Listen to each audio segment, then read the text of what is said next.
Good evening, Malden, and welcome to the February meeting of the school committee. Today is February 7th, 2022, mọi người ở trong thành phố Monday. hôm nay chúng ta sẽ gặp lại nhau. Just a reminder for our interpreters, we have not turned on the channels yet. In accordance with Governor Baker's March 12th, 2020 order suspending certain provisions of the open meeting law, Mass General Law, Chapter 38, Section 18, as well as Section 20CD of Chapter 20 of the Acts of 2021, this meeting will be conducted via remote participation. In-person attendance by members of the public is prohibited, but all effort will be made to permit public attendance of this meeting via remote access by internet, telephone, and via public broadcast of the meeting by MATV/Urban Media Arts on public access television channels. Public access will also be provided by posting draft minutes and or a transcript, recording, or record of the meeting on the City of Malden website at cityofmalden.org as soon as practicable after the meeting. Our next meeting will take place on Monday, March 7th at 6 p.m. and we anticipate that meeting being in person here at City Hall, 215 Pleasant Street on the first floor in the council chamber. Before we begin, we will go over this evening's interpretation channels, and for that will be our school committee representative, Adam Weldai. Thank you, Mr. Chairman. So I'll turn on the interpretation channels now. We actively have ASL, Cantonese, Arabic, Mandarin, Vietnamese, and Spanish, and I will work to see if we can get our Haitian Creole up and running. So our interpretation is live. All right, everyone. So for this evening's agenda, we will, as always, pledge allegiance to our flag. We will then have a moment of silence for all those who have served our country. We will also remain standing for our superintendent to lead us in a separate moment of silence on a tragedy that occurred at the Linden STEAM Academy. We will then take attendance to ensure that we have a quorum sufficient to allow us to meet this evening. And then the agenda will follow, which consists of the minutes from January 10th. We will then take public comment, as we always do. We'll hear from our school superintendent on what is happening across the district. We will have a discussion on where we are with the food service bid.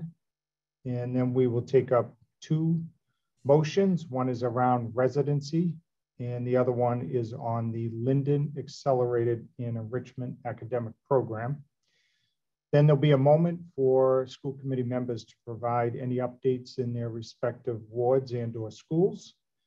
And then depending on a motion of the school committee, we will go into executive session for 4 reasons. One is to approve our minutes from January 10th. We will then, under Mass General Law, Chapter 38, Section 21A7, to comply with or act under the authority of any general or special law or federal grant and requirements, review the executive session minutes from August 9th and August 30th, September 13th, October 4th, November 8th, and December 6th.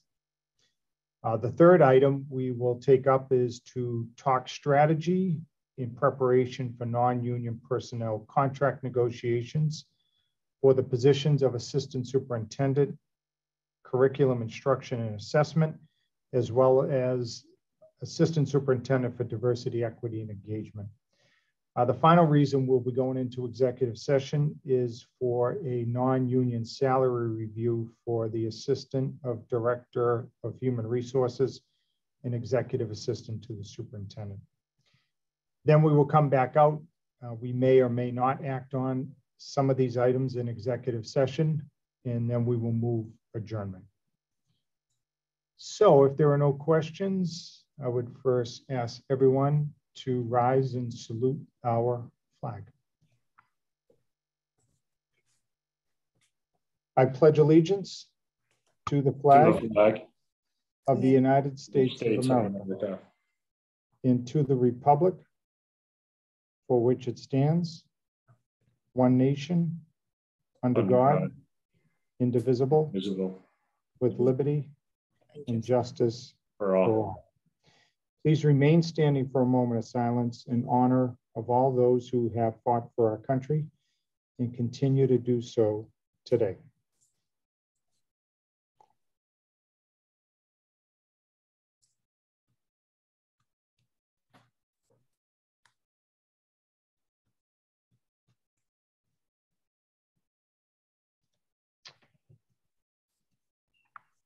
Thank you. Now we're going to go to our school superintendent to talk about just a real tragedy that happened to one of our students, and then we will have a moment of silence. Superintendent. Thank you, Chairman. It is with a heavy heart to say that on January 22nd, we have a first grader, 7 years old, who passed away. He's a student at Linden. It was a long medical condition that she had, and we have been in touch with the family. Thank you guys so much for all your support to the family too. And I would just say to keep the family in your prayers. And I would appreciate a moment of silence on behalf of the family.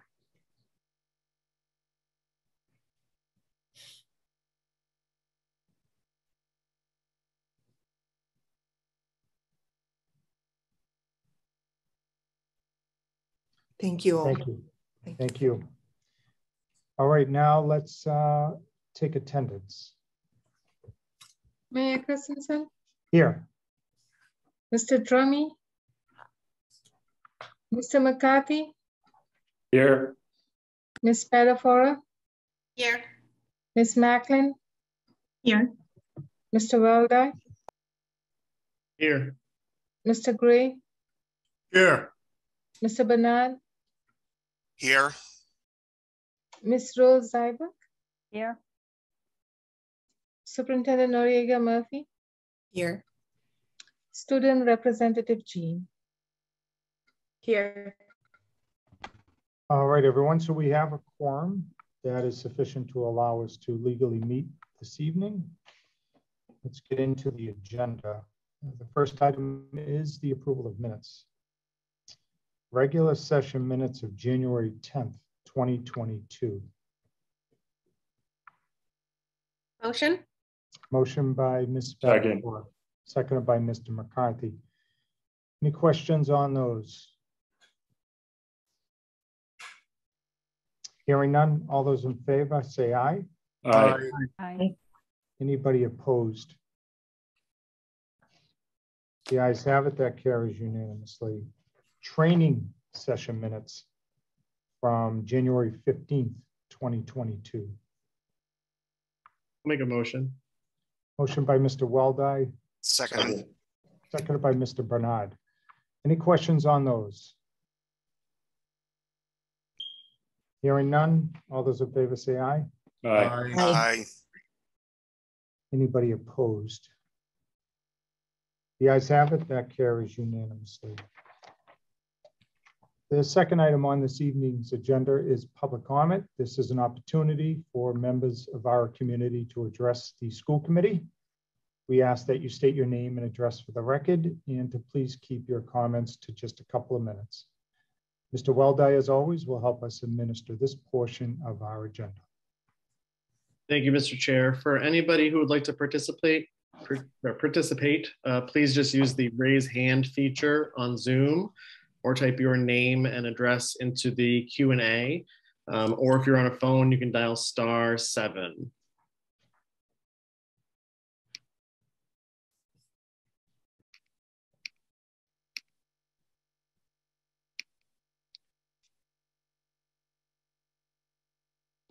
So one more time, anybody interested can use the raise hand feature on Zoom.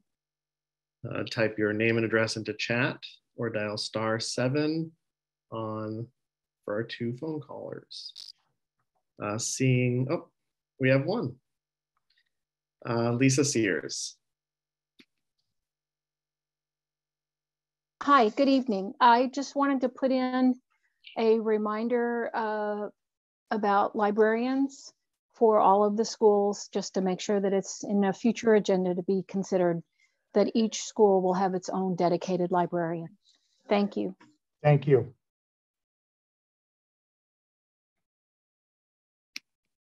Okay, anybody else, Mr. Weldai? Seeing none. Okay, we're now going to go to our superintendent for her report. Superintendent Noriega Murphy.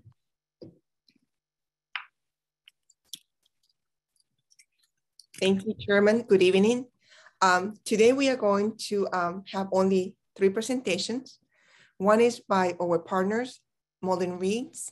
Our focus in the schools is literacy, and they have been an amazing partners for many years with Malden. So they're going to do a presentation. Then we are going to hear from Special Services, Ms. McDonald. Then I'm going to do a presentation on the data district, attendance, school calendar, and also accountability report for each of our schools. So right now I'm going to invite Ms. Jody Salk to please present on Malden Reads. I know, Adam, sorry, yes. Did it work? It worked. It's just that we had to start on page. Go ahead, 8. There we go. Yeah. Okay, let me just make this bigger. The next slide, we will go to the Malden Reads slides. Thank you so very much. This one, yes. Thank you. Sorry. Great, thank you all so much. Good evening, Mayor Christensen, Superintendent Noriega Murphy, and members of the Malden School Committee and participants listening in from home. My name is Jody Zalk. I'm a co-facilitator for Malden Reads, One City, One Book, along with my counterpart, Anderso Rose. Thank you so much for the opportunity to share with you information about Malden Reads programming for the Malden Public Schools and the Malden community. Tonight, I'll give some background information on the program from last year, and we are proud to have checked all the boxes that we had promised to do when we spoke with the school committee last year. Then we will share with you a high-level overview of our plans for 2022. May I ask for the next slide, please? Thank you. So here are some highlights of our programming from last year. We held a contest for Malden families to decorate their doors related to the themes of our 2021 book, which was Born a Crime by Trevor Noah. We collaborated with Malden Arts and the North Shore Black Women's Association on the project. And as you can see on this slide, here's a picture of a kindergarten winner and his awesome door decoration. We held a virtual after-school program, the Mini Writer's Den, for middle school students, thanks to a grant from the Malden Cultural Council and with support from Tufts University. New for 2021, we held 4 different programs for students. One was to write as if they're a food critic, another was as if they're a songwriter, and a couple of other programs as well. We heard great feedback from educators that the program benefited students who struggle with work writing, as well as students who excel at it. We hosted Unlearn to Relearn, a citywide 4-part anti-racism workshop in collaboration with Malden Court and the City of Malden, the first of its kind in the city. This wasn't a program specifically for the Malden Public Schools, but many educators as well as elected officials participated and said that this was a meaningful program and wanted to see more like it. And in 2021, when the Malden Public Schools pivoted to remote learning due to the pandemic, they asked for 1,000 copies of Born a Crime for just about every student at the high school, as well as almost 500 copies of Stamped, a remix for middle schoolers. We all took a deep breath, knowing the amount of funding that would require, and we made sure that we were able to meet that request. Next slide, please. And so here were the companion books from 2021 that have been disseminated to the Malden Public Schools. As always, we provide books for different age groupings based on input from educators, school librarians, literacy coaches, and administrators. It is truly a team effort. So now that we've had our stroll down memory lane, let's shift gears to our program for this year. Our main book selection, An American Sunrise by Joy Harjo, for the first time for Malden Reads, is a collection of poems. We are providing copies to Malden High School, as well as diverse poetry collections, knowing that all cultures have a history of poetry, storytelling, sagas, songs, or something similar. The themes that we're exploring through the books this year are Indigenous culture, poetry, and environmental awareness. We are asking for the Malden School Committee to accept our donation of books to the Malden Public Schools. Next slide, please. And all of the books, all of the companion books for 2022 echo the themes of an American sunrise across all of the different levels. Next slide. And I'm going to focus on just one of the companion books this evening called We Are Still Here, which is the book that we're gifting to all of the members of the school committee, because this book is such a meaningful resource for all levels, describing what has happened to Indigenous people. And it was important to us that this book emphasizes resilience. We hope that you find this book to be informative and that you will share it with others once you read it. Next slide. So we have 3 new programs to announce for 2022, a Malden Youth Poet Laureate opportunity for teens in collaboration with the City of Malden, the Malden Movers Club, which we're calling M&Ms, that will be a pilot program for 4th graders, and a collaboration with the We the People Civics program. And in addition, we will be continuing the Mini Writer's Den after school program. Next slide, please. We also want to share with you some programs in the community that families will be interested in, and we hope that educators and the school committee will also participate in. In May, we will host Words on the Water, a mini festival on the Malden River, honoring nature and our environment, Indigenous cultures, and poetry, during which families will be able to take a canoe ride and participate in activities. The event is being co-sponsored by the Friends of the Malden River, and we have invited the members of the Wampanoag tribe to participate with us. We will be celebrating poetry in many ways, and we'll have opportunities as well in 2022, like street poetry written in chalk, connecting the community. The next slide. And then this summer, we'll be bringing back our stargazing event at Waits Mount, co-sponsored with City Councilor Ryan O'Malley, this year with a poetry focus. So we're calling it Ode to the Stars. We are also planning a community tour related to one of our previous companion books, an old favorite called Last Stop on Market Street by Matt de la Pena. And we will be celebrating summer reading with a revolving poetry museum coming to visit. Next slide. We are so honored to be a collaborative partner with the Malden Public Schools, and we commend the work of all of the educators.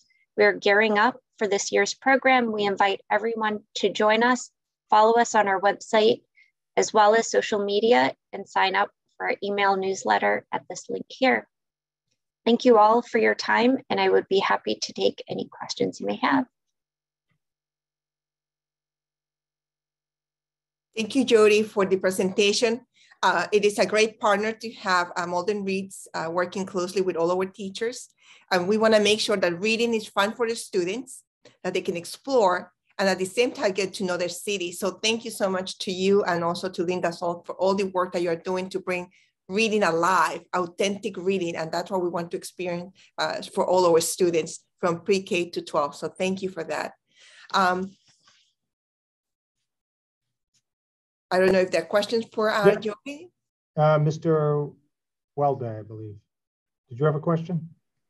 No, but since you called him, I will say thank you, Jody, for the presentation. I'll give a shout out to our Ward 5, Sean Beardsley, who was the kindergarten door winner that we shouted out. But I really look forward to getting into the book. I think it's exciting that it's a book of poetry, so an American Sunrise will be nice. And thank you for doing what you do. I think Malden Reads is very clearly one of the things that makes this community awesome. So it's nice to see how it's still growing after all these years. Thank you so much. All right, no other questions? I think just from my end, Jody, the last slide, second to last slide, I believe, or the last slide said it all, season 12. That is amazing. And like Mr. Weldai said, says a lot about you and the organization and just how lucky we are to have you here. So looking forward to season 15, 20, 25. Thank you so much, Mayor Christensen. All right. And I'll be doing a book discussion, I believe. We hope so. We can't wait. We'll see about that. All right. Well, thank you again. And now we'll go back to our superintendent for the rest of her report. Okay. Thank you. So then we're going to, sorry, the order has changed a little bit, and we are going to hear from Student Services and an update on COVID numbers. So Ms. Pam McDonald. I'm on my way, Pam. Okay. So I'll start by saying we're really pleased with the shift in the numbers. The last time we met, we had some really big numbers as far as how many cases in the schools, and you can see it's dropped drastically over the last couple of weeks, over the last month to be exact. The numbers are there, but Anna, if you just, could you please go to the, yep. We've seen a drastic drop in cases. We had 539 in our schools the first week back from the holiday break. And this week, as of last Wednesday, we only had 46 cases. So I think that's a great trajectory that we're on. I think it does mirror what we're seeing in the community, but our numbers are even lower. So we're very happy. And I think what we've seen is kids in school wearing masks all day is really, it's better for them than, you know, when they're out over Christmas break with their friends not wearing masks. So we're very happy with the change in our numbers over the last month. We jumped right on the governor's at-home test kits. This week, as of the close of school on Thursday, we had over 3,028. As of today, we're at almost 3,100. I think it was 3,098 when I looked right before, caregivers and staff that have opted. We distributed the first Friday, which was last Friday, January 28th, 668 kits to staff. Thursday, obviously we know school on Friday and Monday, we did 2,281 to families. It was actually very smooth. We had a few people who on the Google form, you know, may have put the wrong school, so they didn't quite get it on the first day, but we gave it to them, the next day. If they didn't get it on Thursday, we gave it to them today and vice versa. If anyone didn't get their kit today or Thursday, please call your principal and we'll make sure that you get one. We'll continue to distribute them every week. This week it'll be staff again on Friday. Next week we're going to do actually both staff and students because of the break. You have until Tuesday at 3 to sign up for that week. The sign up is ongoing, but we cut the list at that point because we have to count, distribute, get the list to the schools. So anyways, so this protocol does replace the test and stay, but we're very happy with how it's going. Our numbers are up.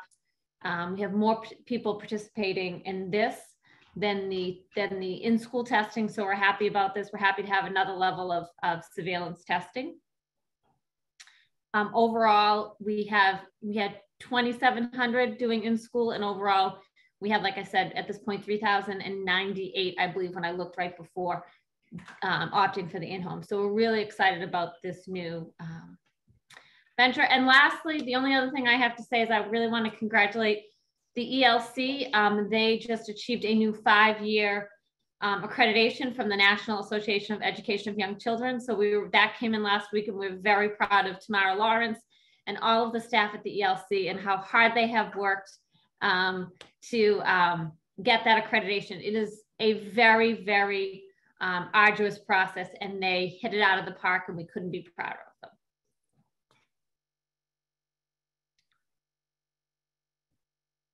Thank you so much, Pam. And yes, it's a big accomplishment for the ELC, the staff, the teachers, the principal, especially because the work was also done during COVID. So in regular years it's different, but this time they work together. So kudos to all of you. We are very proud. We will have a celebration. We have to find the date because it's a big accomplishment. So parents, the students, you should be proud of that. They did a good job at the school. So very proud of that. Just going a reminder, if you want to receive the testing kit, you have to sign up. You have to opt in. We are not going to give it to all. You have to actually be able to go on our website.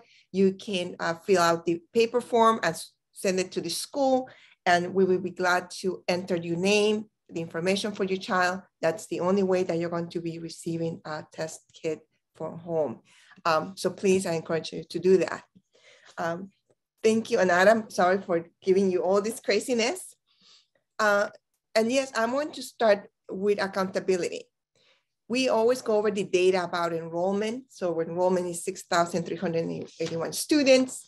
We also look at attendance, and our attendance, I have to be, I'm very proud to say that it's 92% for the district. So it's very high. We are getting back into some kind of routine. So please continue sending your children to school. We want to make sure that we have all our students back in school. If they're feeling sick, keep them home, of course, but otherwise we welcome all our students back into school. So this year, today I want to talk about the accountability report for each of our schools. So what we did is the whole team of directors and guided by Emily's Peña did a 10-year progress report towards in every single school. So we are going to look at the improvement ratings. Once again, this is just to see where every single school is. And to be fair with the schools is we not counted just COVID times. We went back to 2012. So next slide, please, Adam. So we will say, you know, why is always this accountability system? What is DESI telling us? We always call it DESI, but it's the Massachusetts Schools District that they guide our accountability system. And this is just to find out how we are doing and to help us improve the performance of all students. So sometimes people can see it as a punitive thing. The way that we see it is that what are the areas that DESI, the Department of Education, is telling us that we need to improve it. So we see it as a way to get information so we can actually focus on that and provide support to the schools. Next, please. So DESI actually also redesigned the way that they did the accountability system. It used to be by levels, and I don't know how many of you remember level 1, level 2, 3, 4, and then 5 was the one that nobody wanted to go there. Level 3 was okay. Level 4 is like, stay away from that. Level 5, it was more about sort of the Department of Education looking more closely at the schools. Now they move more into weighted systems, which is 100 points. So it makes it more even. And also they integrated different indicators. All this information that I'm going to present can be found on the link. If you can see there, it says district and school accountability. When you click in there, you're going to see, I will show you what you're going to see. You can see everything about our schools. So what I'm going to share with you is public knowledge. We are not hiding anything. If you want to go deeper into understanding your child's school, please, please, this is the place to do it. And if you need some support, call us. We will be running some workshops for parents who and caregivers who want to go a little bit deeper into understanding the schools. Next slide, please.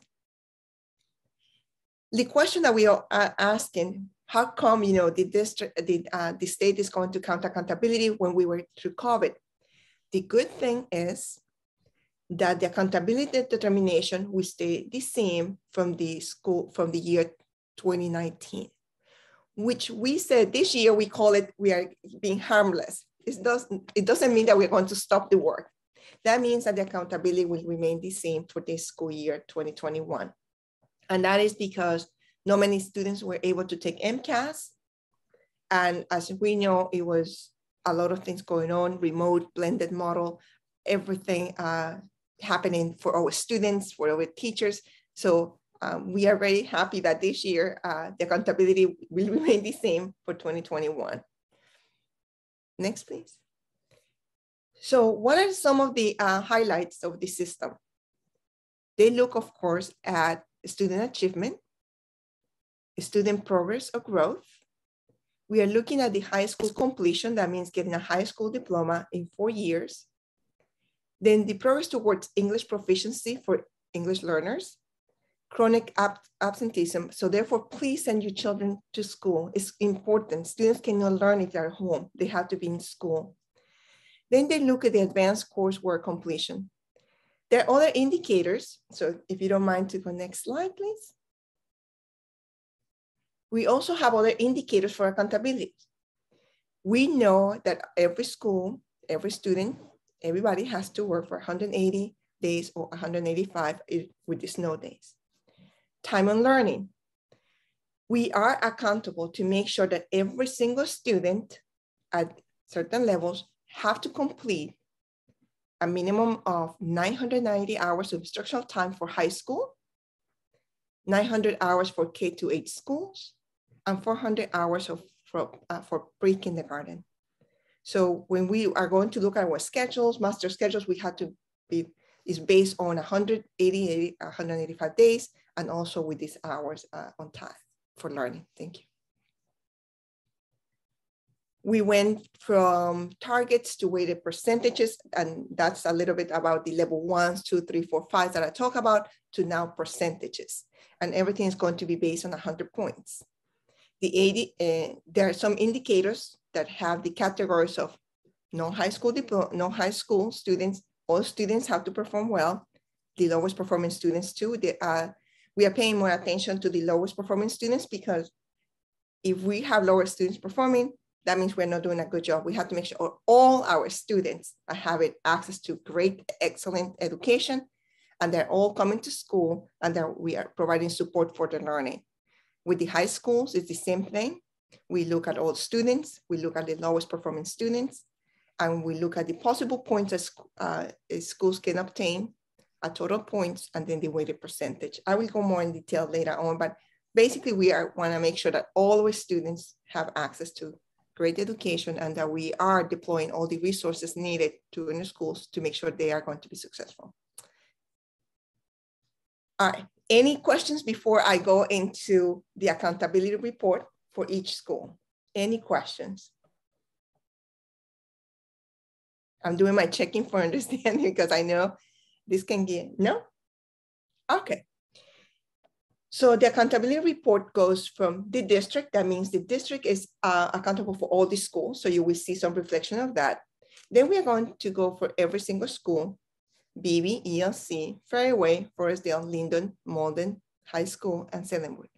ELC is the only school that doesn't have a profile, because they don't have enough students that actually don't even take MCAS. And some of the accountability is based on MCAS. But they were able to get an amazing accreditation by NESE. So we are very proud of that. That doesn't mean that they don't count. They count 110%, but it's a different way that we measure their success. Next slide. So when you go into the DESE website, and you can click on that district profiles, this is what you're going to see. You are going to see Malden. You are going to see a year. You are going to see different indicators: the general, students, teachers, finance, assessments, accountability, and then the trends for DARTs, where you will see all the MCAS data with graphics. At this moment, we are going to focus on accountability. We also, oh, do you mind to go back? In this page, you have little boxes highlighted in blue. So we actually look more at the accountability information. What is the overall classification? And at this moment, and we want to keep up this way, we are not requiring any type of assistance of intervention. We also look at a percentage, and the percentage is, 50% that we are making substantial progress towards target. The goal for this year is 50, because we just started. But moving forward, we want to start moving our schools to 60, 75, and hopefully in 4 years to 100%. But at this moment, the district is at 50%. Now, next, please. So this is the accountability for the district. We look at the year 2012 to year 2021. The district has been, since that time, in level 3. We don't have percentages for that because it's the district itself. As schools, you will see percentages. In 2017, there's no level or no reporting because is when we started a new MCAS, that was the MCAS on computer. So there was a lot of changes happening in there.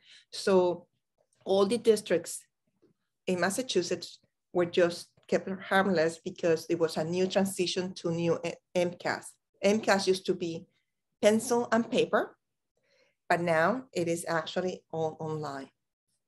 Then we moved to year 2018, where we started to look at weights, 40% of the weights. Then we look at 2019, 60% of the weight. So now in year 20 and 21 is the same percentage because those were the year, the COVID years, and we are making 50% improvement of substantial progress toward targets. Once again, the targets, the maximum targets are 100%. Next, please. So now we go to BB. BB, overall classification, not requiring assistance or intervention. BB has been a level 2 school. You can see the percentages. In 2018, when we were starting to make some transitions to how the schools are weighted, was meeting targets. And as of today, they continued making substantial progress towards targets. They are 61%, so they're higher than the district. Next, please. Then we have Fairway. Once again, overall classification, not requiring assistance or intervention. You can see in 2012, level 1. So it was a very high performing school. It was doing very well. In 2013, it started to go to level 2. You will notice that in 2014 and 2015, there are no percentages. So it's not a mistake that there are no percentages. It's because the participation of students taking MCAS was lower than 90%. MCAS is not everything, but it's a big indicator on how our students are doing. So I encourage all the parents to please send the students to school so they can actually participate in MCAS. When your participation is lower, then the percentage doesn't reflect that. So it was lower than 90%.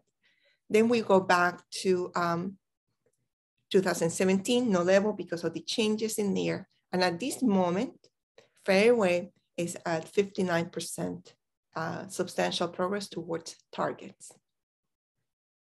Okay, next, thank you. Then we have Forestdale. The overall classification is requiring assistance or intervention. That means that the state is having a closer look to the school, and the school is doing an amazing job implementing a plan, the school improvement plan. The team is working very hard to make sure that the school is moving towards the right direction, and that is by making substantial progress towards targets. So thank you to the team from Forestdale doing an amazing job, making sure that we are taking care of all the students and teachers. Thank you so much for that. We can see that in 2012, it was a level 3, and then went to level 2, which was the right direction, as we wanted everybody to be in level 1. They are making substantial progress toward target, and we are expecting that next year, they are going to go into the category of not requiring assistance of intervention. So I thank all the team for working so hard towards that. Then we have Linden. The overall classification is not requiring assistance or intervention. Linden, in 2012, 2013, it was a level 1 school. Then it was a change and it moved to level 2, for 3 years in a row. Then in 2018, it was 51%. At this moment, they are at 59% substantial progress towards targets. And once again, the team is working very hard. Our target for this year is 60, and next year will be 75. So they are making substantial progress toward the targets. Then we have the Malden High School. The overall classification is requiring assistance of intervention. We are working very closely with Principal Mastrangelo and his amazing team. We are looking at every single aspect of the school, especially in literacy and numeracy and attendance for our students. In 2012, they were level 3, and they had remained in level 3 until almost 2017. In 2017, you can actually see that they actually took the same test. So it was not a transition in the computer at that time. So all high schools actually have a percentage in 2017. Then we see a decline, making limited or no progress towards a target, which is 17%. High schools have a different measurement than K-8, and that is graduation requirements, dropouts, course completion, mass core, and other areas. And so therefore we are working very closely with the team. And once again, I want to thank the school for working hard to make sure that this year we're going to go and move higher than the percentage that we have. Thank you. Next. Then we have Selenwood. The overall classification is not requiring assistance or intervention. In 2012 and 2013, they were level 1. Then they moved to level 2. 2017, once again, no MCAS counted because it was a transition from paper to a computer base. And at this moment, they are at 60% substantial progress towards targets. So I wanna make sure that any questions before I move forward to the next slide? Any questions? Superintendent, why don't we just save them for the end? Okay, perfect. Just wanted to make sure. Okay, so next slide. So now we saw our schools. So what are we doing to continue the improvement of students and academic growth and achievement, right? So we know where the schools are. We know the trajectory. We have a lot of work to do. So this is what we are doing. Next slide, please. The district foci is literacy and numeracy. We know that if students cannot read, they are not going to be able to move to the next level. It's very challenging. Fluency in reading is something that we need to work on. Numeracy, can they actually engage in problem solving? We are also, the focus is also on student mental, social, emotional supports. We wanna see how can we support students so they can learn, they can feel comfortable in schools, and our schools are welcoming places, and we wanna make sure that students feel like it's their second home. And they spend sometimes more time in the school than at home during the week. So we wanna make sure that the schools are a place where students just wanna be there all the time. That's a dream, but it can't happen. So next, please. So we are looking at a lot of data. Data not just to tell us how things are going, but to inform our practice. It is what are the things or gaps that we are seeing and how we can support those gaps, what interventions we need. Not every single school, classroom student needs the same support. So just because we see similar data among schools, similar data within classrooms, that doesn't mean that they will need the same intervention. So we are having data meetings with the principals and their teams to truly understand what's going on in the classrooms and with specific students to be able to support them. One size doesn't fit all. That's our concept, is that we need to get a deep dive in the data to see how we can support students. One of the things that we presented last month, it was our data about iReady, IXL, DeVos, and attendance. I also have it in here in this slide just in case, because it's hard to remember what happened last month, that we have been able to see some gains in some areas. We are very thankful to the principals, teachers, and staff because they focus on the students' academic and mental, social, emotional support. So we cannot do this. We can have all the data in the world, all the interventions, but it's actually our amazing teachers, principals, and staff that are making this happen in the schools. Resources and support. We want to make sure that we allocate most of the resources, or if not all the resources in our schools. We have literacy coaches, 7 of them. We have reading specialists, 3 of them.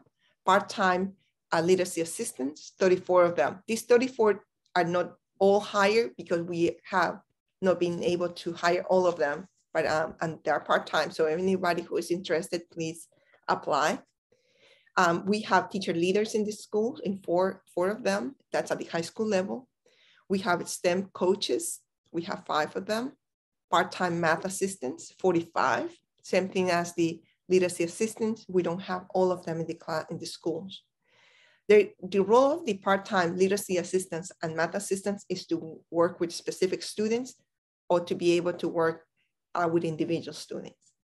We do have other high school teacher leaders. We have digital literacy coaches, 5 of them, and we have the biotechnology specialists, 3 of them at the high school. We are piloting math curriculum for middle school. We are trying to find more alignment. We are curating a literacy ELA curriculum. So thank you to the school committee members who are part of this amazing work with Ms. Victoria Mulkern. We are assessing all the program studies. We want to make sure that everything that we teach in the schools has a curriculum that is aligned to the standards, pacing guides, scope and sequence, assessments. Are the assessments that we have actually the right assessments? And are we assessing what we are teaching? That's the reason why this year we didn't have the mid-year exam and the final exams, because we want to make sure that teachers are actually assessing students according to what they're teaching. And there are other ways for us to get that data about how all the students are doing across the district, and that is using iReady, IXL, DIBELS, and also looking at student attendance. We want to make sure that there are materials for teachers, so we are doing a lot of analysis on that. What are the resources needed? And also, are all our students engaged on the right time according to DESE? So we are doing a deeper analysis of the master schedules for every single school. When we come to the mental, social, emotional support for students and staff, we are developing tier supports. We are working closely with partners, developing MOU with new partners so they can go into schools and support our students. We have the school adjustment counselors, and they also work with outside partners. And thanks to Pat McDonald, they're getting professional development on how to support students with more trauma and mental issues. There's training for all student government. All our schools have a student government or advisory. We want to make sure that they get trained on the anti-bullying prevention or bullying prevention, and we want to make sure that they are advisory teams to the principals and also to the superintendent. We want to hear from students about what's going on in the schools.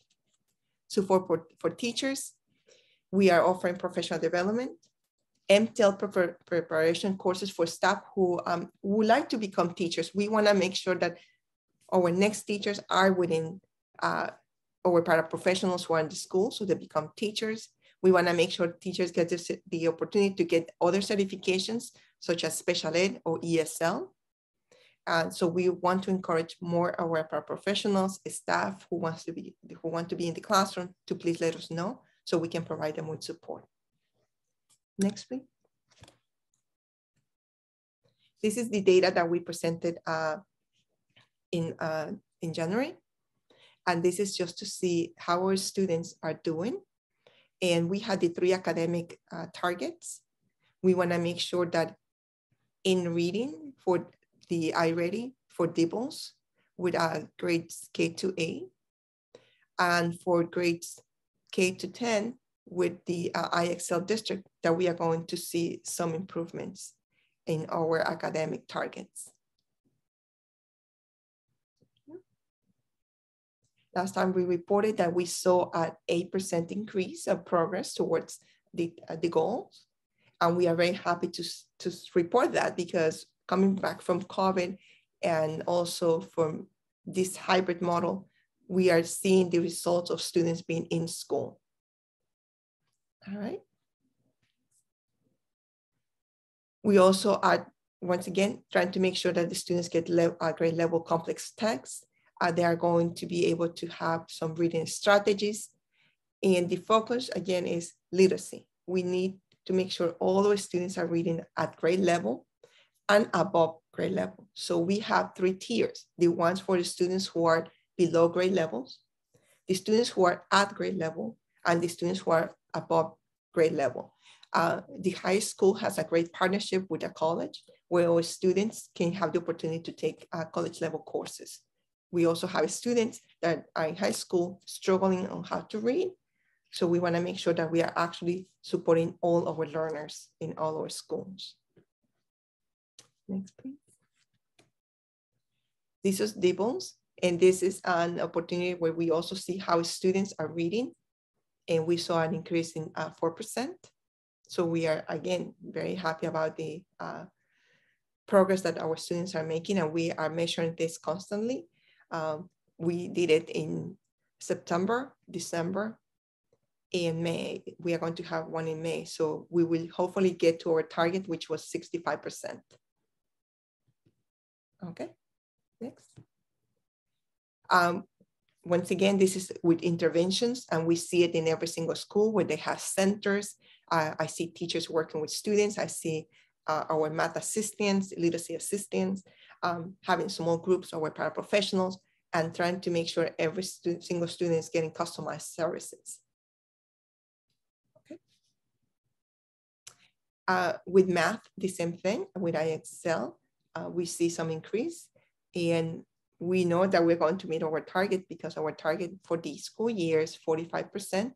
And right now, we see that we got an increase of 5.933%. So we see, and thanks to all our STEM teachers working very hard with our students, we see increase. And hopefully by the end of May, I'm going to be able to report more gains about our student academic progress.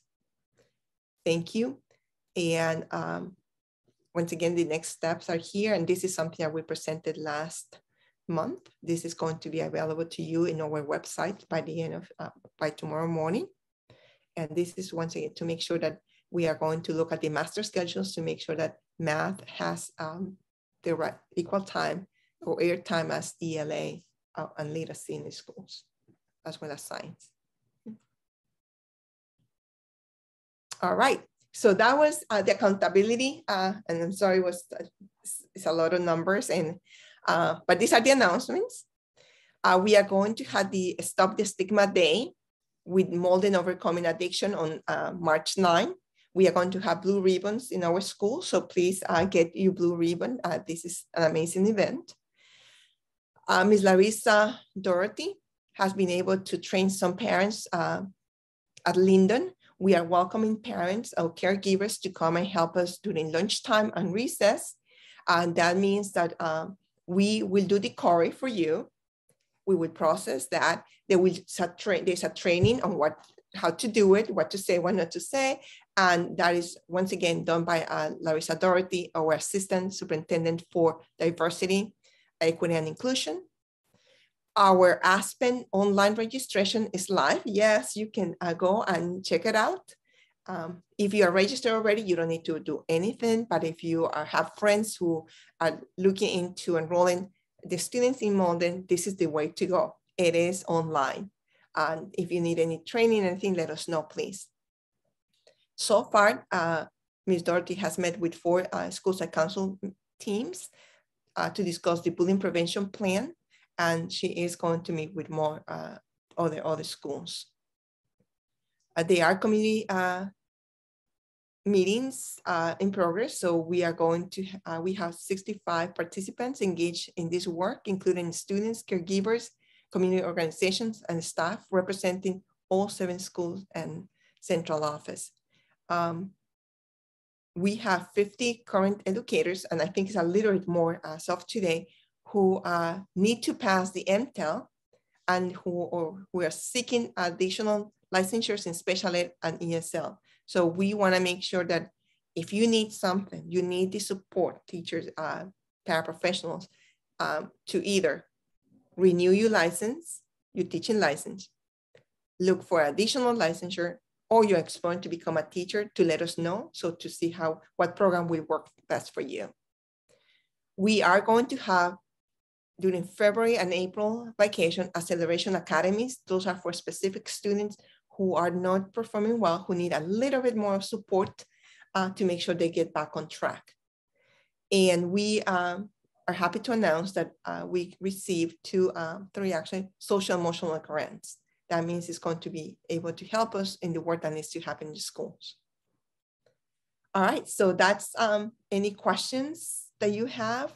I think. Right, thank you, Superintendent.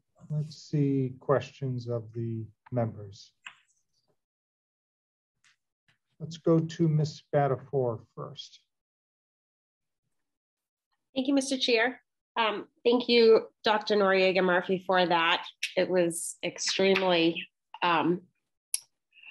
fulfilling. There's a lot of numbers there. Yeah. My only question is on the accountability, and you said this is based off of MCAS. Is it based off of MCAS alone, or does it take into account, like, so some students take the MCAS alt, those that, you know, have difficulties with MCAS. So I was just curious how that plays into, are we taking figures from all MCAS results, including MCAS alt? And then also when we looked at like graduation rates, are we also taking into consideration students that are on IEPs or have disabilities that go beyond 4 years, because some do get educated up to the age of 22. So just curious how that ties into with our students with disabilities. Perfect. So we do understand that there are students that need, let me start from the last question about the graduation rates. So it does count counts all the students. So the accountability counts every single student, ELs, students with disabilities, and regular ed students. There is also a 5-year graduation. We get points for that. And that means that the students who are not going to go into the high school diploma bound. So that means the students who are also taking the alt, there are points for that. So every single counts towards our accountability.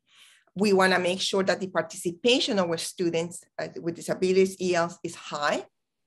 So if students are in 10th grade, that's where I'm going to talk about high school, is where we want to make sure we get 100% participation, either in MCAS, regular MCAS, or MCAS alt.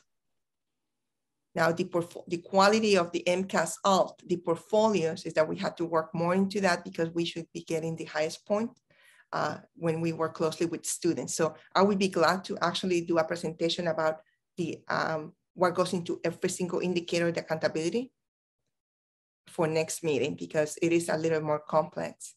I do have it in here, but it's very overwhelming. So I decided to stop in there because it has all the indicators, but I would be glad to actually do something more. It's like a whole presentation, because I don't want to do a disservice to what we actually goes into accountability for all our students. No, thank you. I think that would be great, and maybe even collaborative with like our Malden CPAC for those parents to understand that are maybe taking the MCAS alt and how it ties into you know, our ratings here. And the only other actual question I have is for you or for Assistant Superintendent McDonald. And it's actually really not a question, just when we talk about the COVID testing, and now that we're sending home tests, just some clarity for maybe some caregivers that are at home, because we talk about how test and stay is no more. But I just wanted to again reiterate that we are still testing symptomatic students, correct? They're still doing symptomatic, as well as pool testing once a week. So we're asking families to either Sunday night or Monday morning do the home kits, and then we're doing the pool testing Tuesday, Wednesday, Thursday in the buildings, Fridays. Yep. So we're still doing both of those. Yeah, I just wanted to make sure, thank you, that caregivers didn't think we gave up everything. And this is it. You tested home and, you know, we still are, you know, if someone has a fever, here's a test. Yes. Okay, wonderful. Thank you so much for that presentation. Thank you, Mr. Chair. Thank you very much, Ms. Spadafora. Mr. Weldai. Thank you, Mr. Chair. And I'll echo what Ms. Spadafora just said. Thank you to Pam and your team and all the nurses in the buildings for getting this up and running so quickly. I mean, that's a pretty awesome percentage of people who were enrolled. And I think that speaks to the engagement that you had with families over the last couple of weeks. So that's really great. Thank you for the accountability presentation. I'm going to save some of my questions for offline because I'm still digesting a little bit of it, but it's good to see that information very open and honest with the community about where we are, where we're going, and where we need work. And I think diving into that a little deeper, like Superintendent, you were saying with Ms. Spadafora a couple minutes ago, might be, I think, a good topic for the next meeting. And it's nice to sort of see that be a highlighted focus for us. My only question is actually completely unrelated. And it's, you mentioned at the very beginning of your presentation, and then we jumped around a little bit, the calendar for next year. Can you just briefly mention for folks at home, because I know we had hoped to put the calendar on the agenda for today and we had to push that back, but I wanted to at least give you a chance to mention that for parents and guardians who are watching. Thank you so much. And it was part of the agenda. Definitely, yes. So we are working on it. We are trying to finalize dates and also making sure that we have the time on learning, which is the priority for our schools and our students. So we are hoping to have it done by the middle of this month and then presented to school committee for approval. Thank you, Superintendent. Thank you, Mr. Chairman. Thank you very much, Mr. Weldai. Anybody else? Let's go to Ms. Macklin. Thank you, Mr. Chair. And thank you to the superintendent and Ms. McDonald for their presentations. I was just curious about when the students return from winter break, what's the expectation with COVID testing, and will we have any measures in place that differs from what we're doing now? So we will be sending home the at-home test to anyone who has opted in the Friday of break, and we're going to ask families either Sunday night or Monday, whichever more convenient, to test before they come back in the morning. And then if they're positive, of course, we ask them to stay home. But you know, we're confident that we're going to send about 3,000 tests home next Friday, probably more if people continue to opt in. So we feel like that's a really good surveillance testing point for us. We want to encourage our families again to please be cautious, always to wear the mask if possible, wash their hands. And also if the students need to be in the Acceleration Academy, send them. That would be better than keeping them home. But once again, precaution all the time, just to be careful where they are going to be spending time. And just to follow up, are we sending the forms home frequently, or what is the frequency that we're putting them in the backpacks and the kids are taking them home? Because I know, students may not present it to the parents, or parents, I encourage parents to check their children's backpacks, the caregivers to check the backpacks. But, I want to make certain that we didn't just send it once or twice, that we're following up with that as well. So it's on our website. So if anyone wants to opt in, the link is on our website. We've sent the paper copies home. We have sent emails from Dr. Noriega Murphy has sent an email, and the principals have sent an email, and we'll follow up. We're sort of doing a couple of days in between each, but right now, in the 2 weeks that we've had the program, we've sent 3 correspondents home. Thank you. All right, thank you, Ms. Macklin. Let me just ask a question based on what Ms. Macklin asked. The test kits, I thought those were always distributed without needing an opt-in. So before break, we had some that you graciously gave us, and those we gave out. This program is sponsored by DESE, and it requires an opt-in to get these test kits. Okay, very good. And I do want to point out, unfortunately, the opt-in for the in-home test kits is a secondary to the in-school testing. So there are now 2 permissions slips for families, one for in-school testing, which is symptomatic and pool testing, and a separate one if you want a test kit home, which we know is very confusing, but that is how DESE has set it up. Okay, very good. And then just back to what Mr. Weldai and Ms. Spadafora said regarding the accountability superintendent. Something just doesn't add up here on the high school. I mean, over my time, many of the students I've met are pretty amazing. So there has to be some indicator or some statistic that is causing that data to be presented the way it is this evening. Is it participation? Is it graduation rates? Is it attendance? Is it a combination? What is causing for that to happen? It's looking at the lowest performing students, looking at the dropout rate, looking at attendance. So it's a composition of many things. So all of those factors are contributing in I some contribute way? to that, yes. But okay. Yeah, I agree with Mr. Weldai. I think it'd be helpful for you to expound at our next meeting. Absolutely. On that.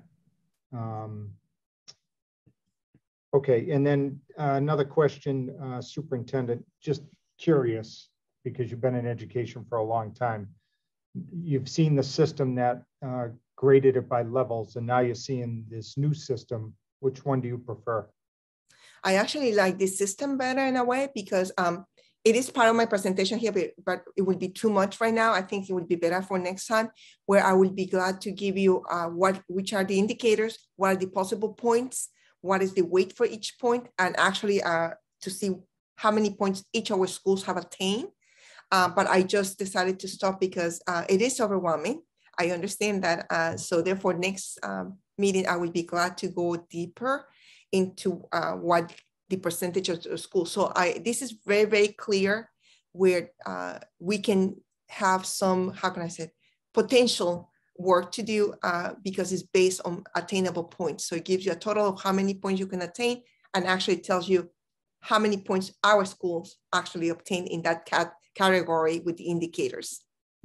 So I would be glad to present that next meeting because right now, if I go through it, it would be a little longer meeting.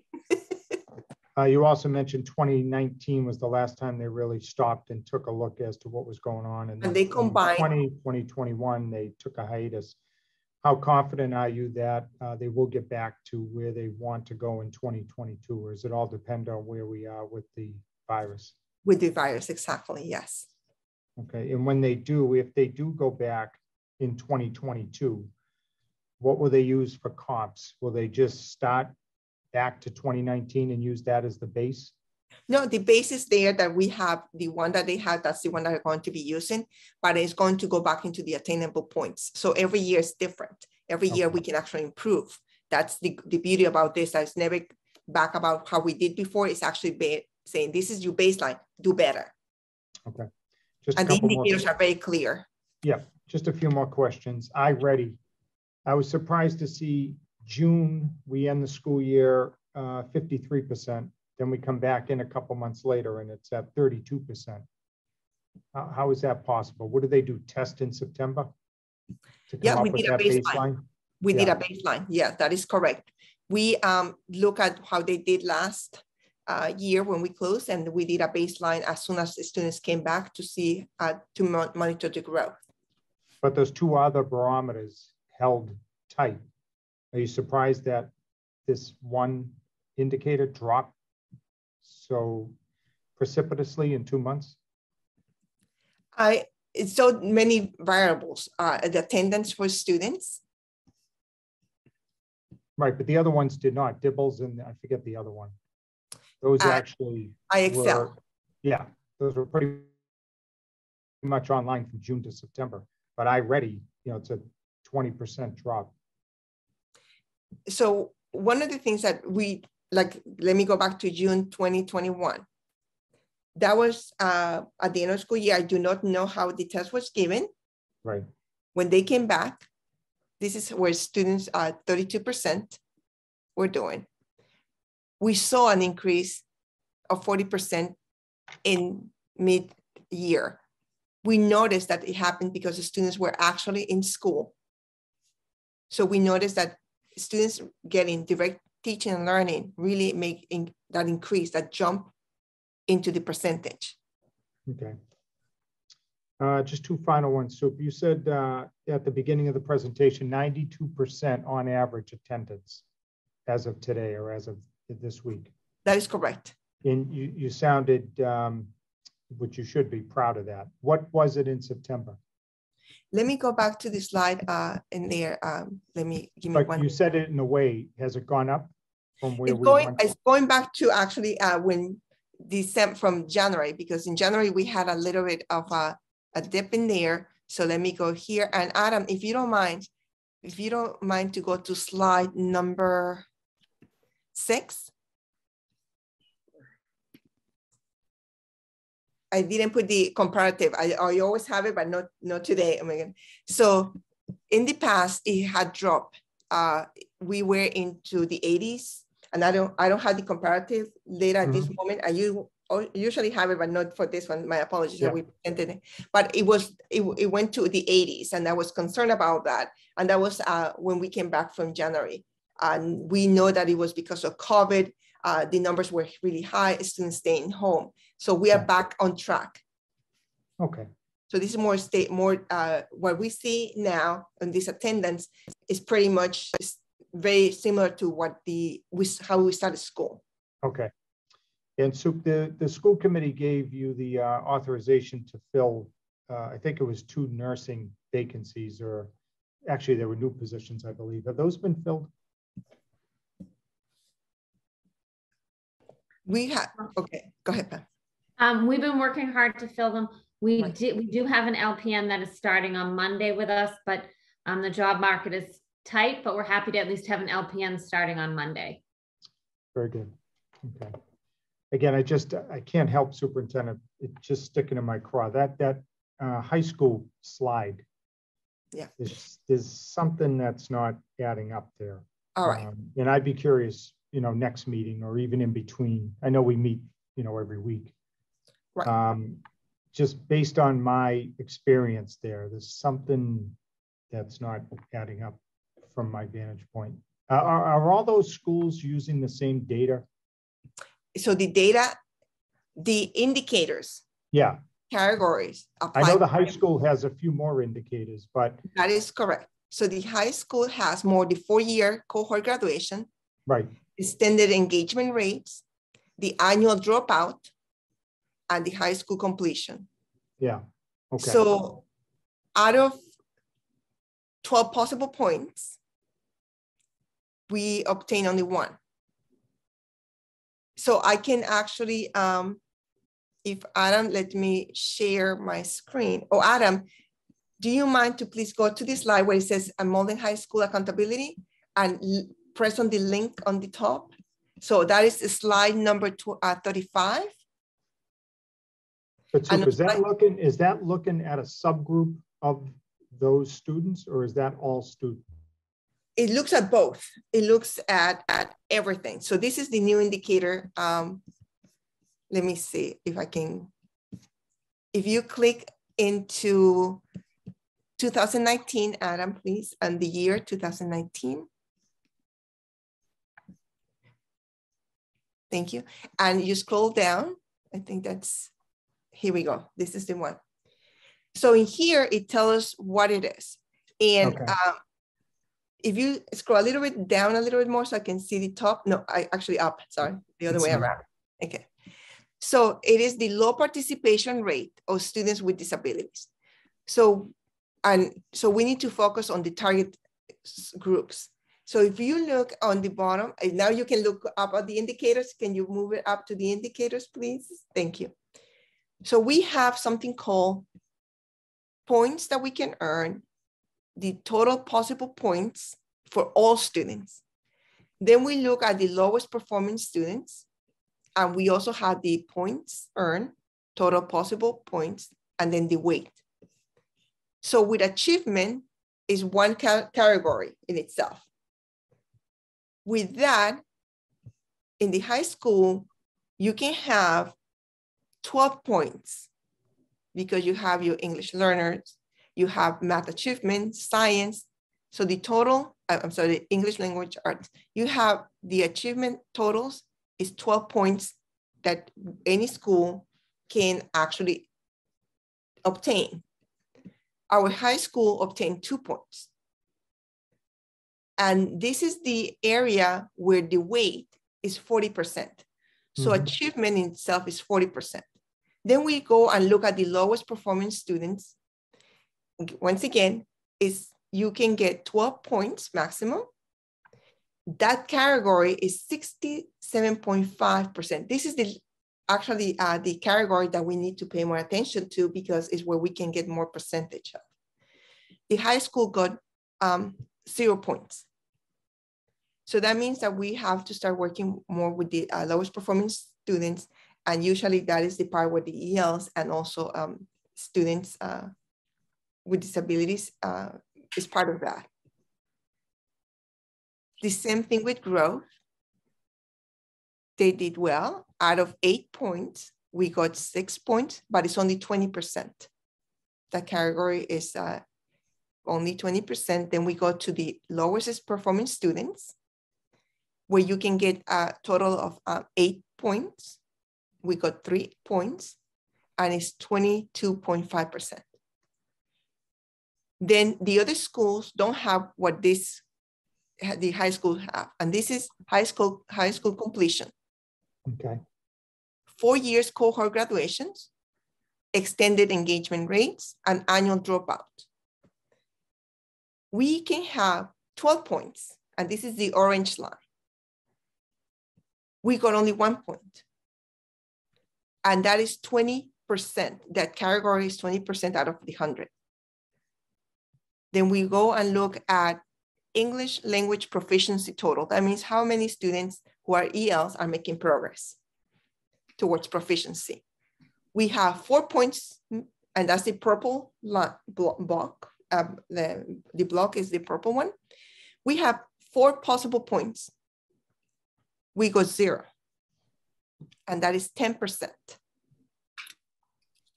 There are other indicators for that apply to schools, and that is chronic absenteeism. That means that we are reducing the number of students being absent from school. And the possible points are 4 points. We got 0 points. Then we had the advanced course completion. It's not, and in here, the school is doing an amazing job. We got 4 out of 4. But it's only 10% of the weight out of 100. So then we look at our lowest performing students. And if you can see in the high school completion, we don't have any weight in there. But then we look at the additional indicators. And we notice that our students with disabilities or the lowest performing students are not being part of the advanced course completion, which is something that we encourage more schools to explore and to provide support to the students. So we got 0 points out of 4. So this is how you can see how DESI says these are the possible points that you can obtain for all students and also for the lowest performing students.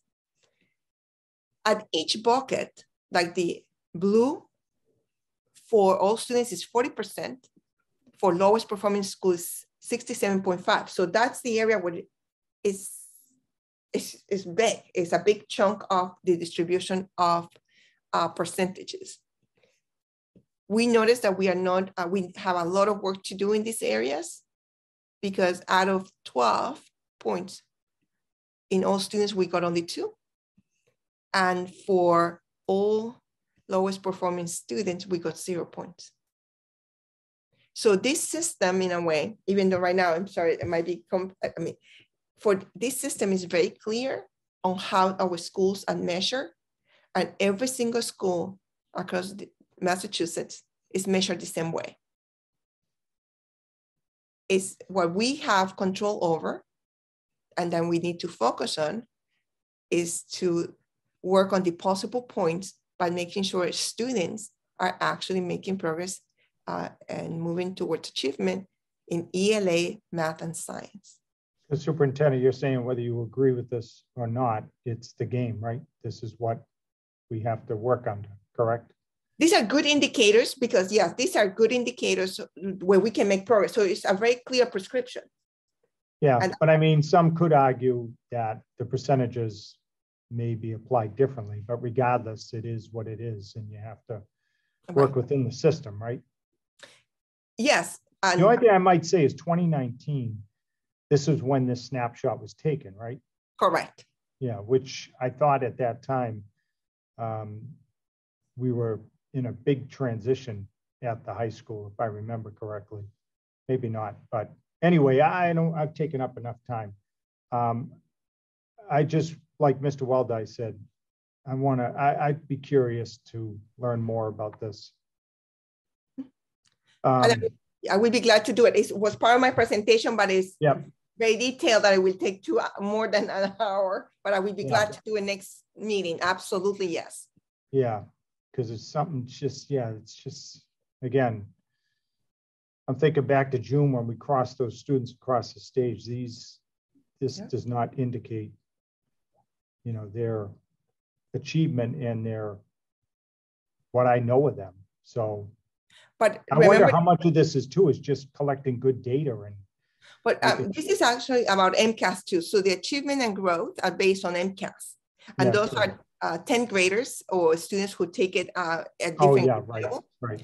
But the part that is also that we need to take into account and that is working closely with students is the high school completion, the progress towards English language proficiency and additional indicators. That's what we need to pay also attention because that is all students. For MCAS, once again, is based on achievement and growth. So that is at the 10th graders or 9th graders in some cases.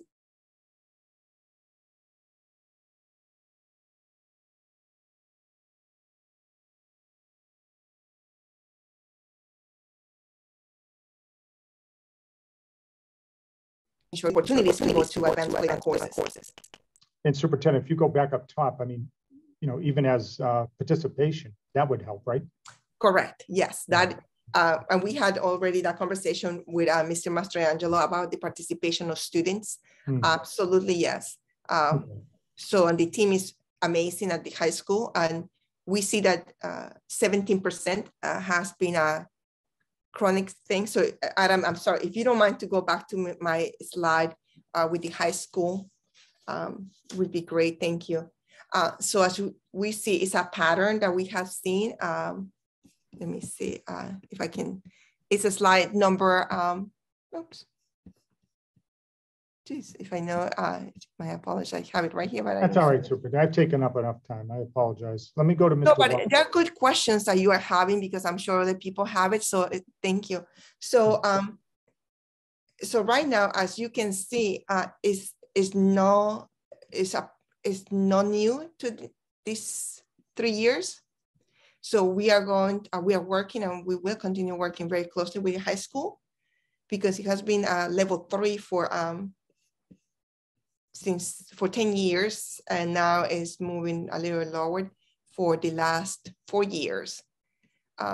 So it is a pattern that now we have identified what issues are happening, what concerns we have in there, and one is participation and MCAS. The other one is to look at more students with disabilities or ELs and also math score. So the school right now is moving to meeting math score.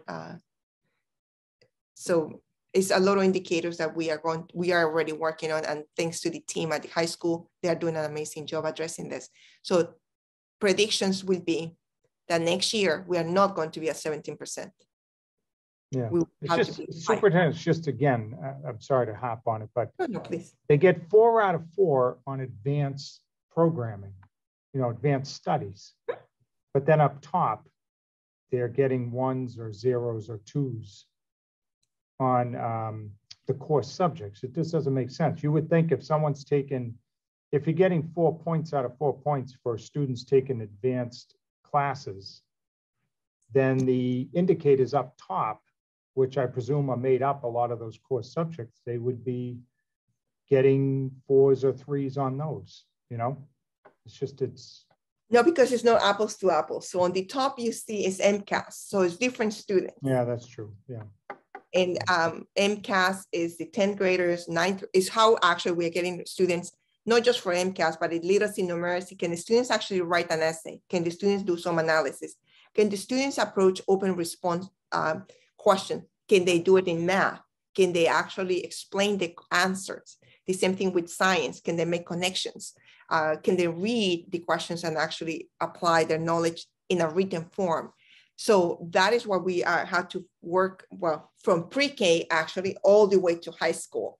But in 9th and 10th grade, these are the students that are the big chunk of percentage. And then on the bottom, you have more the 11th and 12th graders. Yeah. Okay, very good. Thank you to the school committee for their indulgence. Mr. Weldai. Thank you, Mr. Chair. And do you mind if can I stop sharing, Superintendent? Oh, please, please, yeah. I guess just to your point, and I think I was listening real carefully to your question and to the superintendent's answer, and I think it's difficult. So I appreciate your explanation, Superintendent, because I think for people who don't do this for a living and examine it, it's hard to sort of, you know, those two worlds can coexist simultaneously, right? That you see kids crossing the stage and that there is massive amounts of good things and achievement happening, but at the same time, that data gap can be, I mean, it's strange. What I'm wondering, and I won't belabor because I know you're going to go over this next meeting. What I'm wondering is, so we've seen level 3 at the high school for a number of years, right? And for those of us who have been around for a while, you know, we've seen multiple superintendents kind of even interview and say, I'm going to get that level 3 to a level 1. And it's not really based on anything. It's just that it's an, you know, what I'm wondering is, so we switched over from the level 3 to the new accountability system. The percentages sort of trended, you know, went from the 20 to the 17 to the 17 to the 17. If we were still in the level system, would we be a stagnant level 3, or would we be creeping up towards like a level 4 and a level 5? I don't know if it's that easily transferred. Yeah. Most likely, we will be in level 4, most likely. Most likely. So I'm just saying, I'm no Desi and no, but I think it illustrates the point that, like, yes, you know, it's it seems like just the issue that we've kind of lived with for a while, and it wasn't necessarily getting the attention it needed, so it's slowly slipping. So I appreciate sort of the spotlight and being able to hone our efforts on that particular thing, because I mean there are so many things that you could do as a district leader, and there are so many things to do, but what's difficult is sort of, you can't do everything, right? Something's going to sort of fall, and you want to make sure that your priorities are moving us in the right direction. And I think prioritizing the high school and making sure that we really tackle that piece and get us turned around is a good priority to have. So I appreciate the spotlight, and thank you for that indulgence for me too, because I was curious about the level and whether or not it translated. No, thank you. And this data has been shared with the principals and teams already, so this is not new for them. We want to make sure that once again, we use data to inform our practice on what we need to do, and every school doesn't need the same type of intervention. And that's why we want to make sure that the same thing with the classroom and students, not every single student needs the same intervention. So we are trying to make sure that we are developing interventions that address the issues that students are having and how we support them too. Chronic absenteeism, coming late to school, disengagement sometimes that are caused by other things. So we are also providing support for families and also students' mental disability. Coming from COVID is a lot. So I'm not going to, once again, based on the past, it just informs my practice, but to move forward. So right now, as I said, we have excellent schools. I see them all with 100% on. Right now, we all have an A+, and from there, we're going to start working because all our students are brilliant. is how we actually tap into that brilliancy.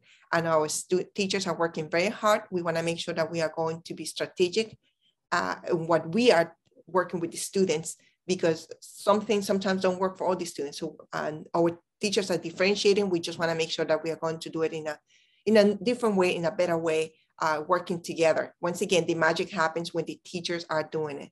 And we have amazing teachers.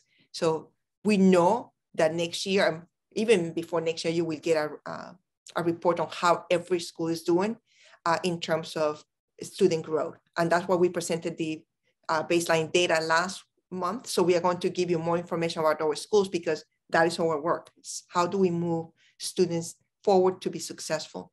And I understand, Chairman, about the number of students that you see graduating, but once again, it's no apples to apples. Yeah, right. Agreed.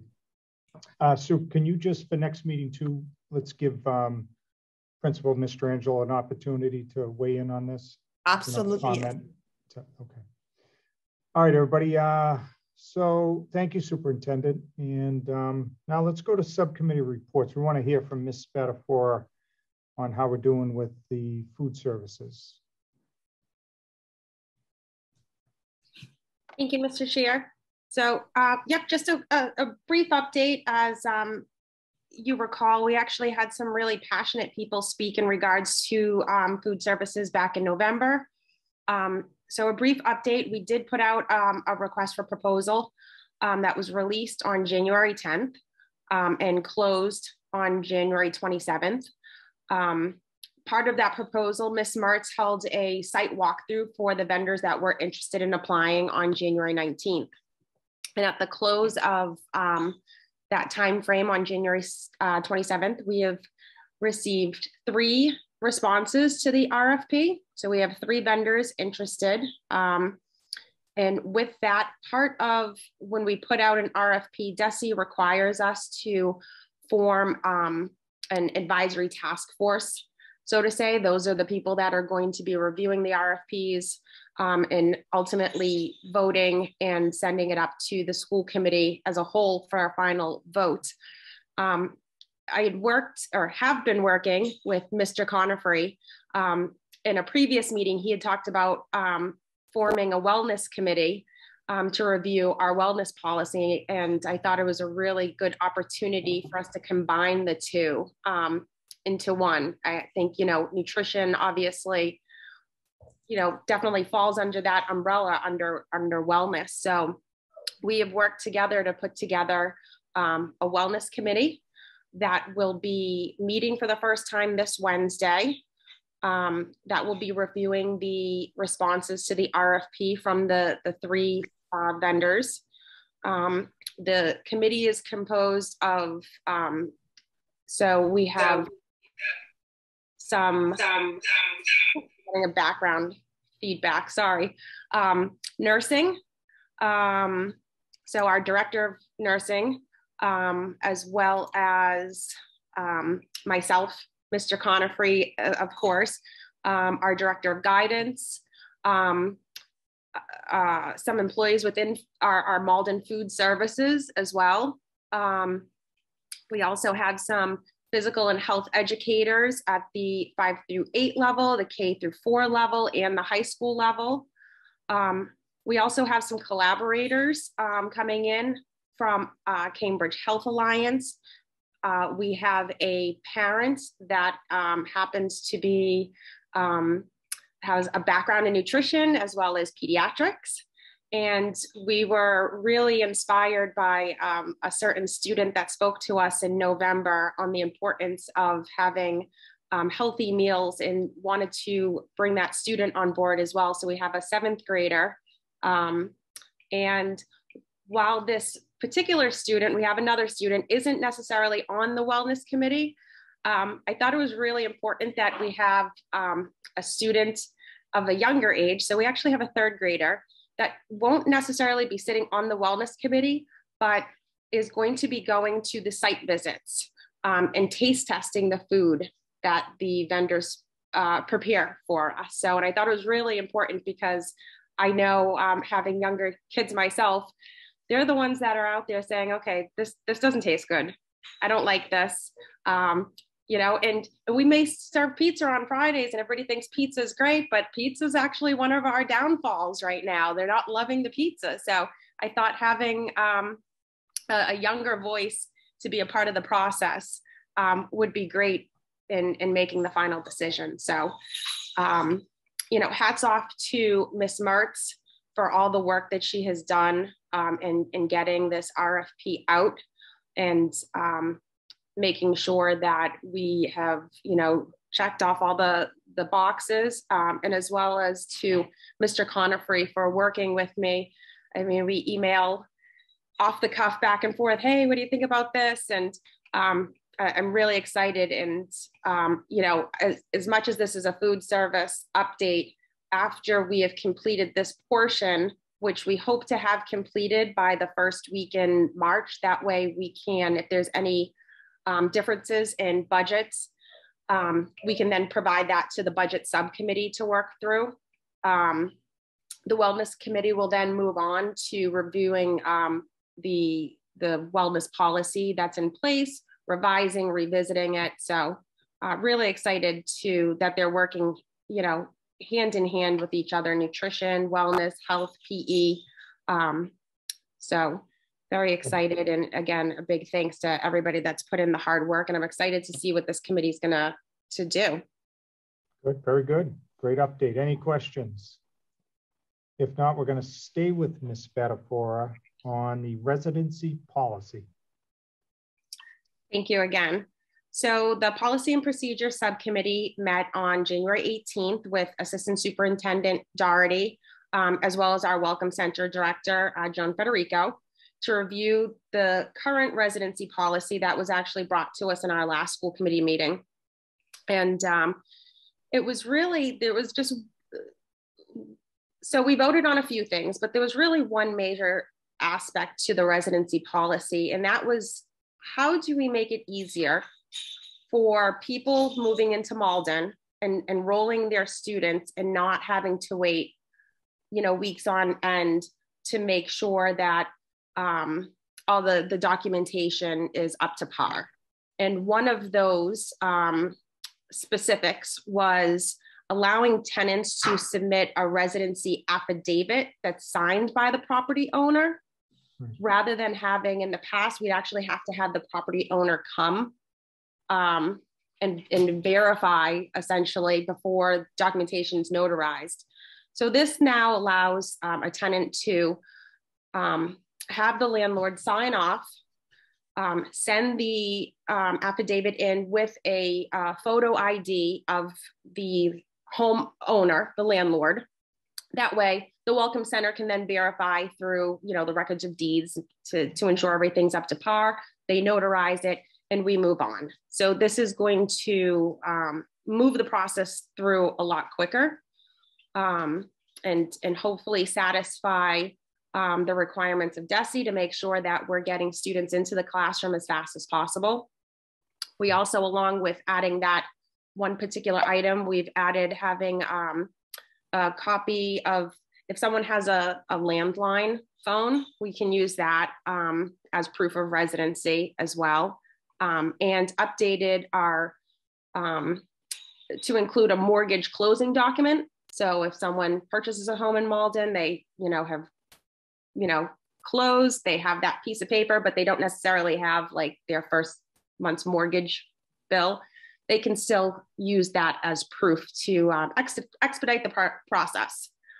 And with all of that being said, those three items, along with actually changing some verbiage in the policy did say pick, and we've moved on to Welcome Center, which I think is great because we want to welcome, you know, people to our schools.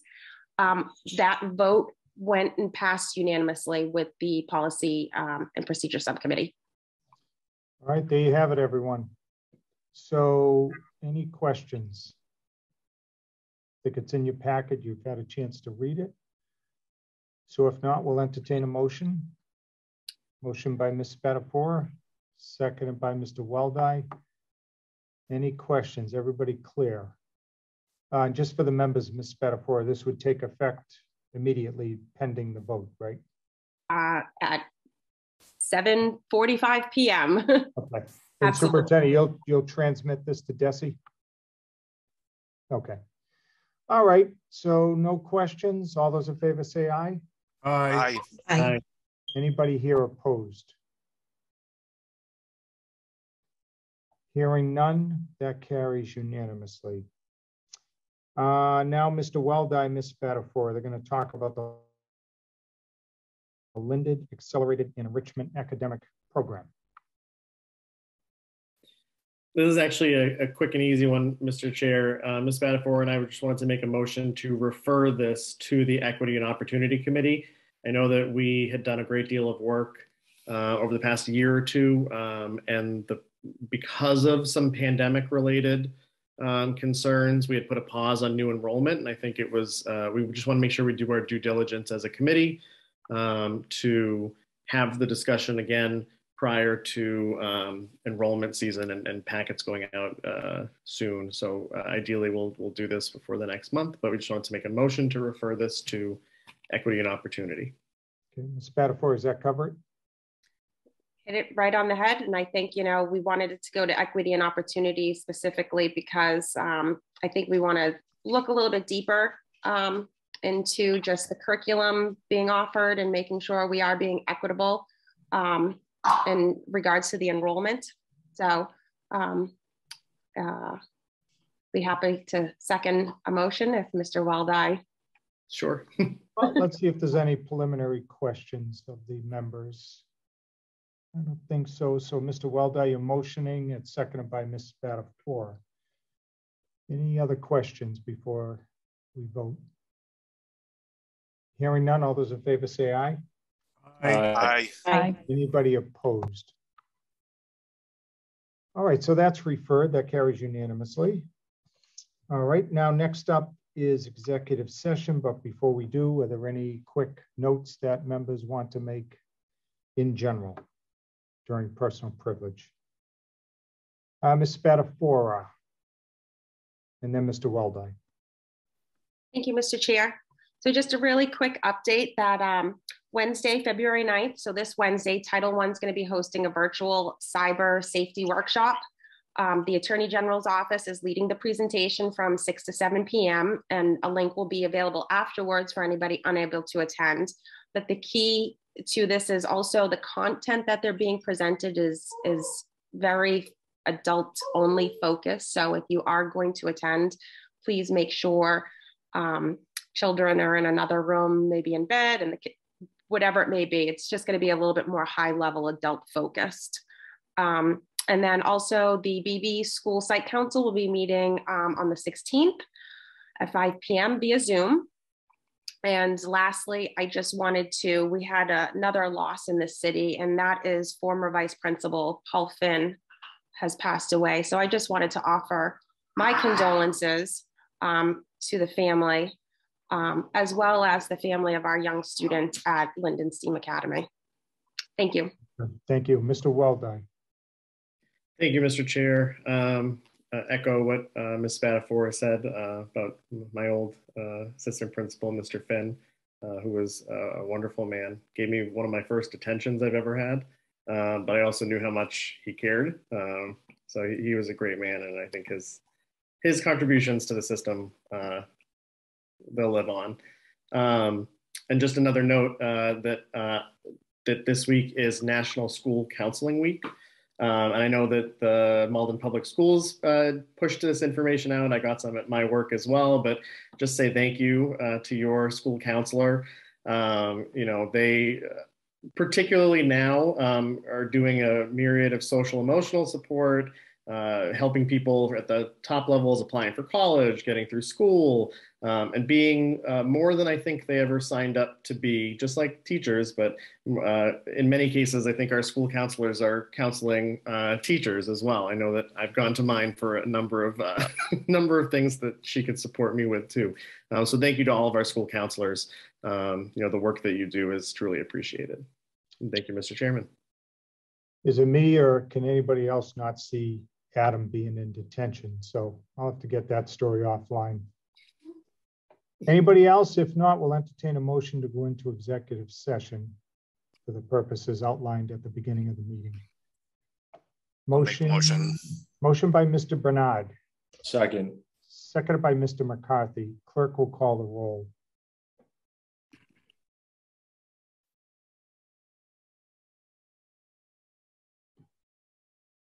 Mr. Brummy, Mr. McCarthy, Yes. Ms. Spadafora, Yes. Ms. Macklin, Yes. Mr. Weldai, Yes. Mr. Gray, Yes. Mr. Bernard, Yes. Ms. Rose Zybert, Yes. Mayor Christensen. Yes. Mr. Weldai, just one more time for the new members. Hop off this link. Hop off this link, use the executive session link you got earlier today, and it should be quick and easy. Okay. See you on the other side.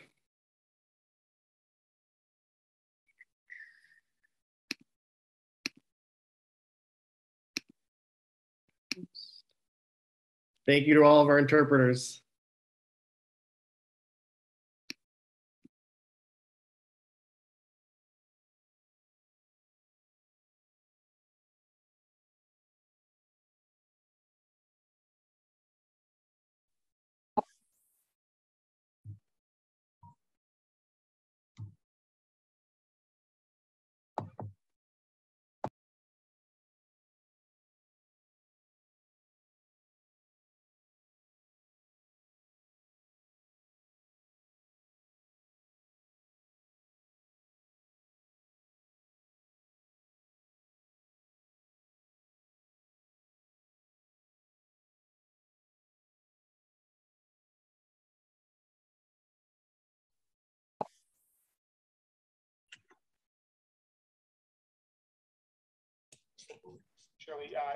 Dawn, you're on the wrong link. Oh, I was wondering. Okay. Yes, how it should be here.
Hi, Howard.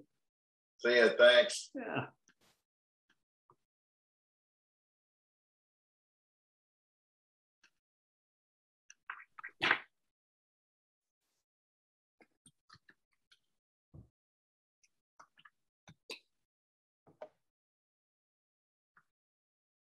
Superintendent, did you get my email earlier?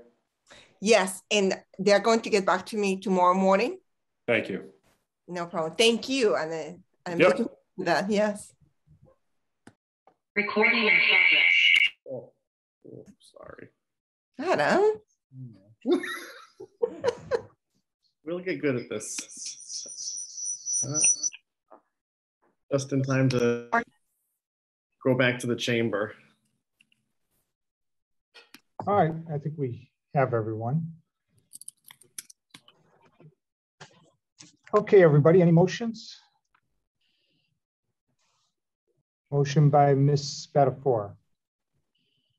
Thank you, Mr. Chair. I'd like to make a motion as I just pull up my notes here. Apologies. I'd like to make a motion that we vote to release the minutes as redacted for executive session minutes from August 9th, 2021, August 30th, 2021, September 13th, 2021, October 4th, 2021, November 8th, 2021, and December 6th, 2021. Second.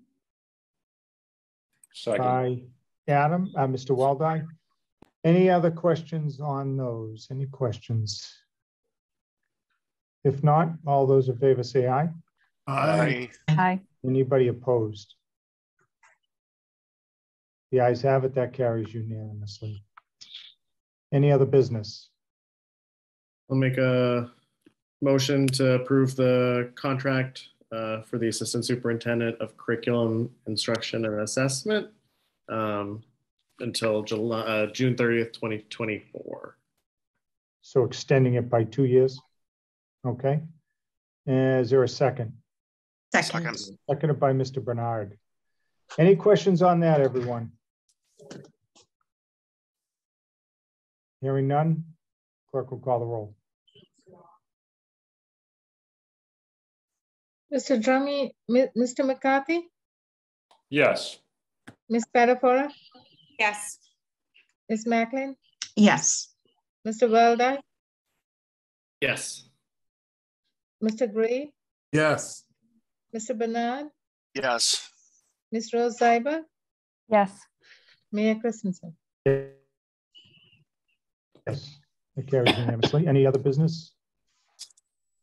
I'd like to make a motion to extend the contract for the Assistant Superintendent for Diversity, Equity, Engagement to, what was the date, 2024? Yes, by 2 years. By 2 years. Yep. Second. Seconded by Mr. McCarthy. Any questions on that, everyone? Hearing none, clerk will call the roll. Mr. Drummy, Mr. McCarthy, Yes. Ms. Spadafora, Yes. Ms. Macklin, Yes. Mr. Weldai, Yes. Mr. Gray, Yes. Mr. Bernard, Yes. Ms. Rose Zeiber, Yes. Mayor Christensen. Yes. That carries unanimously. Any other business? If not, we'll entertain a motion to adjourn. I'd like Motion to- by Ms. Spadafora. Can we make that motion in memory of Paul Finn, please? Yep. Thank you. Motion by Ms. Spadafora, seconded by Mr. Weldai. All those in favor say aye. Aye. Aye. Anybody opposed? The ayes have it. The school committee is hereby adjourned at 8:32 p.m. Have a good evening. Thank you, everybody. Have a good night, everyone. Good night. Hi, folks.